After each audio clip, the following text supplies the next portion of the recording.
ایک شخص کو حضور نے دیکھا، اس نے میلے کچیلے کپڑے پہنے، تو حضور نے ٹھنڈی آہ بھری، فرمایا کاش یہ دھو کے کپڑے پہنتا۔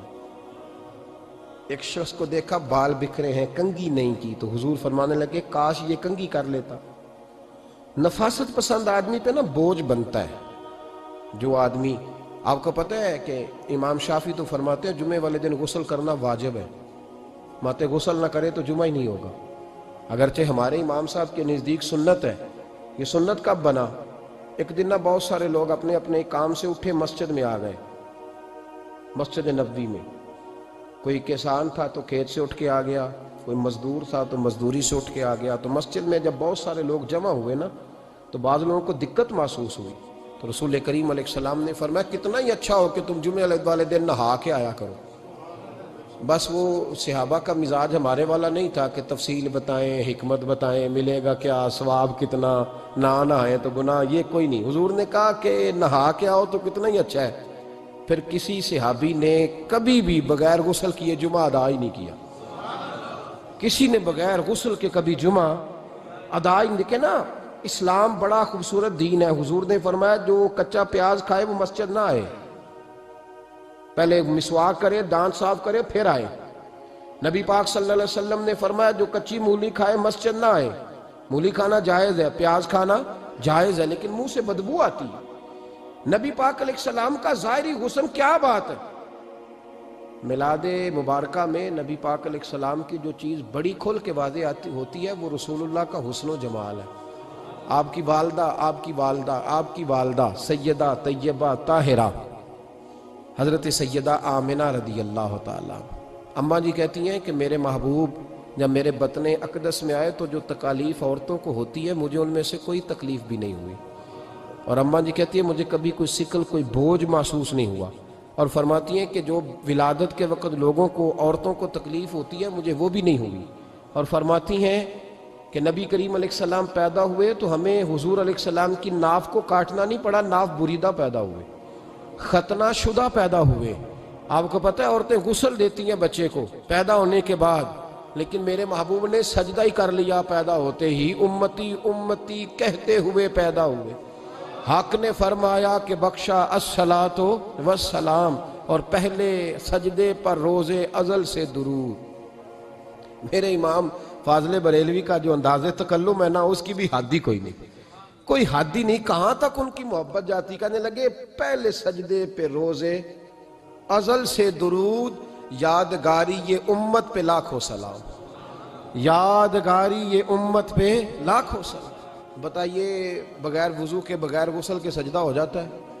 تو حضور نے سجدہ کر کے بتایا کہ اللہ نے مجھے پاک صاف پیدا کیا ہے۔ نبی پاک صلی اللہ علیہ وسلم کی والدہ نے جب یہ باتیں ارشاد فرمائیں تو لوگوں نے پوچھا ان سے کہ اماں جی پھر آپ ایک جملے میں بتائیں کہ ماجرا سارا کیا تھا، آخر ایک ولادت تو ہوئی نا، آپ کے وجود اطہر سے ایک بچہ تو نکلا، تو یہ کیا تھا؟ تو سیدہ آمنہ فرمانے لگی خارج منی نور، بس میرے وجود سے ایک نور نکلا ہے، بس میرے وجود سے ایک، اور روشنی آتی جاتی ہے تو کسی کو تکلیف نہیں دیتی، ایک نور نکلا۔ میرے رسول کریم علیہ السلام کو ظاہری حسن بھی کمال دیا، اور پھر حضور کی نفاست پسندی، صفائی پسندی۔ نبی پاک جب بات کرتے تھے نا تو حضور کے دانتوں سے نور نکلتا، اس کے باوجود حضور ہر وضو کے لیے مسواک کرتے۔ میں نے ہر نماز کے لیے نہیں کہا، میں اپنے لفظوں کا ذمہ دار ہوں۔ کس کے لیے بولیں آپ حضرات؟ ہر وضو کے لیے، یعنی اگر نبی پاک نے وضو نماز کے لیے کیا تب بھی مسواک کی، اور اگر قرآن شریف کی تلاوت کے لیے کیا تو پھر بھی مسواک کی، کسی اور موقع کے لیے وضو فرمایا تو پھر بھی مسواک کی۔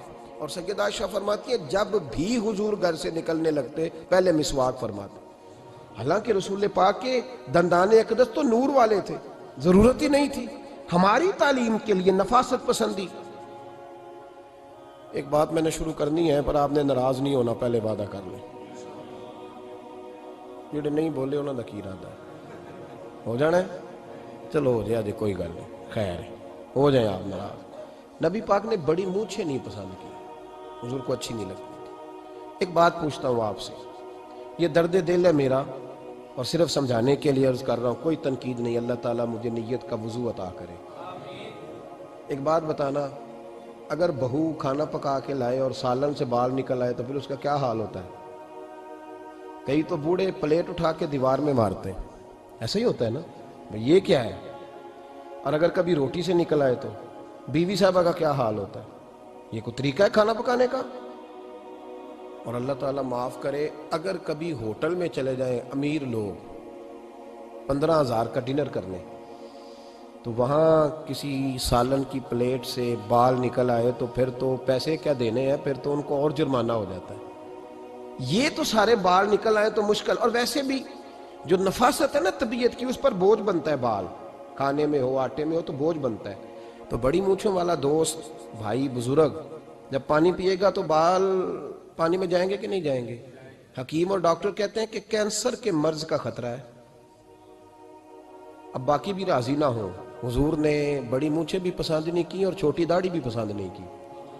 حضور نے فرمایا داڑھیاں بڑھاؤ، مونچھوں کو پست کرو، مشرکین کی مخالفت کرو۔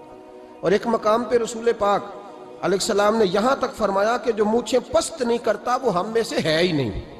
اتنے سخت لفظ۔ ایک صحابی تھے، آپ یقین کریں نا، کئی دفعہ دوستوں کو کہنا پڑتا ہے، اور کئی دفعہ نا مجھے محسوس ہوتا ہے کہ یار ہم روز ہی کہتے ہیں، لیکن کہتے پتہ کیوں ہے؟ کہ بوجھ بنتا ہے وہ بندہ جو اس طرح کی تباہ کے ساتھ آتا ہے، جو حضور نے پسند نہیں کیا۔ ایک شخص نبی پاک کے سامنے آیا، قاضی عبدالدائم دائم صاحب نے لکھا ہے، بڑی خوبصورت بات لکھی ہے، کہنے لگے حضور کے سامنے وہ اکثر آیا کرتا تھا تو مونچھیں بڑی تھی، حالانکہ داڑھی بھی بڑی تھی، مونچھیں بھی بڑی تھی۔ 2-4 دفعہ حضور نے باتوں باتوں میں تات اللفظ سمجھایا۔ کچھ بندے نہیں سمجھتے، تات اللفظ سمجھاؤ یا بڑا کھول کھول کے سمجھاؤ پر بات سمجھنے کو تیار نہیں ہوتے۔ پتہ نہیں کیا ایسا حسن ہے بھئی، جو حسن نبی پاک نے پسند نہیں کیا وہ کبھی حسن ہو سکتا ہے؟ کبھی خوبصورتی ہو سکتی ہے؟ وہ کسی کا ذاتی کلچر تو ہو سکتا ہے پر دین کی تہذیب نہیں۔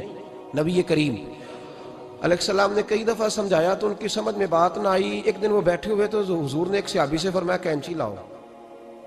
کہنے لگے میں سمجھ گیا کہ میرے ساتھ کچھ ہونے لگا ہے۔ ساتھ ہی حضور نے فرمایا ایک مسواک بھی لانا۔ کہنے لگے میں نے کہا بچت ہو گئی، میرے تو دانت صاف ہے۔